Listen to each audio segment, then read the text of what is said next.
Bonjour à tous, alors aujourd'hui on se retrouve dans cette nouvelle vidéo où je vais vous parler de la reproduction des crevettes. Alors ici nous sommes sur mon bac à Mossurablou.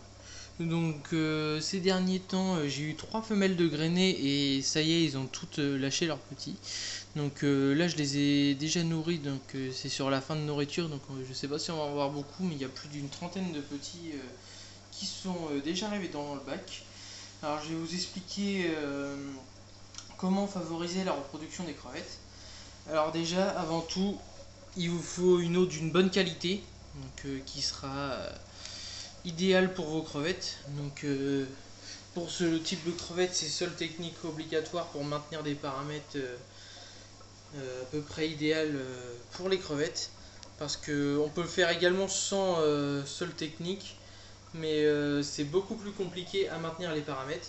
Donc il vous faut un KH à 0, un pH entre 5 et 6,5 maximum. Et un GH ici, mon GH c'est de.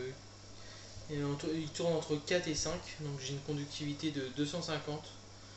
Donc ça dépend en fonction de. Des fois je reminéralise légèrement moins ou un peu plus pour essayer de favoriser la reproduction. Donc la conductivité est un élément important dans, dans la reproduction des crevettes et dans leur couleur. Donc comme vous pouvez le voir, j'en ai quelques-unes ici. Je sais pas si on va pouvoir apercevoir des petites. Je vous montrerai ça plus tard si jamais j'arrive à les apercevoir. Donc il vous faudra également une température comprise entre 20 et 23 degrés. Je déconseille d'avoir plus dans un bac à crevettes. Sinon ça va, oui, ça va accélérer les reproductions, mais ça va également accélérer le métabolisme de vos crevettes. Donc elles risquent de vieillir et de mourir plus tôt que leur vie habituelle. Donc avant tout, dans la reproduction des crevettes, il faut être très très patient.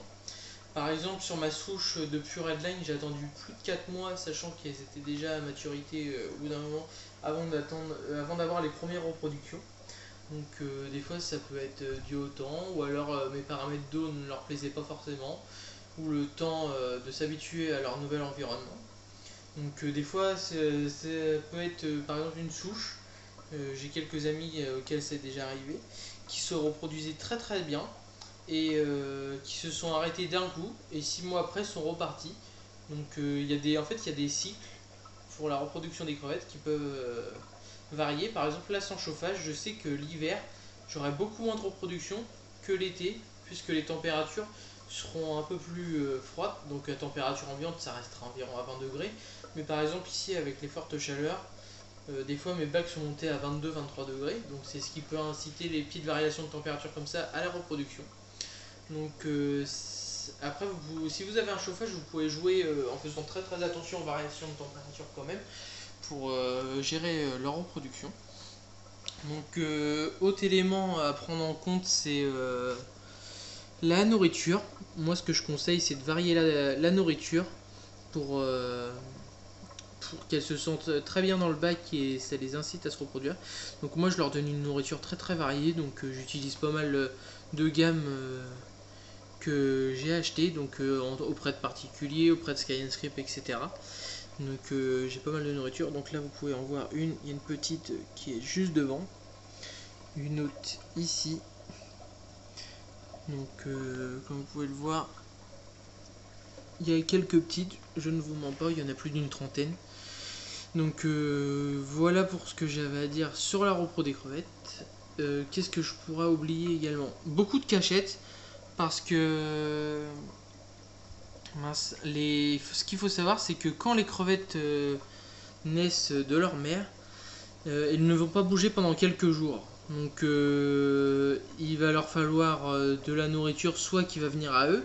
Donc il existe des nourritures pour juvéniles à base de poudre. Alors c'est une poudre qui va se diluer dans tout le bac et ce qui permettra aux crevettes de se nourrir. Mais également, ce qu'il faut savoir, c'est qu'il y a de la microfaune dans les crevettes, dans les plantes plutôt. Il y a de la microfaune dans les plantes, donc l'utilité par exemple de la mousse de Java, c'est qu'il va y avoir de la nourriture. Donc si les crevettes naissent dedans, elles pourront manger la nourriture qu'elles trouveront dans la microfaune. Donc vous voyez, il y en a une dans la mousse de Java là. Donc ça leur permettra de se nourrir. Avant une reproduction d'une crevette, généralement vous allez trouver pas mal de mues dans l'aquarium et vous allez les voir s'agiter. Donc souvent c'est les mâles et ils s'agitent beaucoup dans le bac, donc vous les voyez nager un peu partout dans le bac et ils sont à la recherche d'une femelle. Alors généralement c'est après la mue que ce phénomène se passe. Donc vu que lorsque la crevette mue, elle est en position molle, alors que lorsqu'elle n'a pas mué, par exemple, là ça va faire un petit moment, plutôt ça va faire environ 2 semaines que mes femelles qui ont lâché leurs crevettes n'ont pas mué, donc ils sont en position dure, donc ils ne peuvent pas se reproduire. Par contre, lorsque la femelle est en position molle, c'est là que le mâle va pouvoir venir féconder la femelle. Et généralement, lorsque vous les voyez danser, 2-3 jours après, vous allez retrouver une à plusieurs femelles en fonction de ce qui s'est passé de grainer. Et généralement, il faut attendre 4 à 5 semaines avant de voir votre femelle faire son lâcher de juvéniles. Et dans les premiers jours, vous n'allez pas voir les juvéniles dans l'aquarium. Mais au fur et à mesure des semaines qui vont passer, vous allez en voir pas mal en fonction du nombre de crevettes nager dans tout le bac. Alors ce qui peut se passer généralement, c'est lorsque une femelle est grainée, ça peut lui arriver de muer et de perdre dans sa mue tous ses œufs. Alors lorsque ce phénomène se passe, ce que je conseille c'est de récupérer la mue avec les œufs et de la mettre face au courant de votre filtre. Donc ça permettra l'aération des œufs et vous aurez sûrement une chance d'aboutir à la naissance des juvéniles. Ça peut arriver très fréquemment, une mauvaise mue, ou alors qu'elle perde ses œufs lorsqu'elle mue. Donc c'est le seul moyen pour essayer de sauver les juves. Et voilà, c'est pour ce que j'avais à dire là-dessus. Donc après, généralement, pour favoriser également la repro, il faut que vous regardiez si vous avez des femelles et des mâles dans votre aquarium. C'est pour ça que généralement, je conseille un petit groupe de 10, puisqu'il faut savoir que les crevettes aiment vivre en groupe. Et sur un petit groupe de 10, généralement, vous arrivez à avoir au moins un mâle et une femelle. Ça peut arriver de temps en temps qu'il n'est ni mâle ni femelle. Comment on reconnaît un mâle et une femelle? Alors une femelle, vous allez voir que son ventre, je sais pas si on va bien pouvoir le voir ici, son ventre est assez arrondi sous l'abdomen, alors que le mâle ça va être beaucoup plus droit.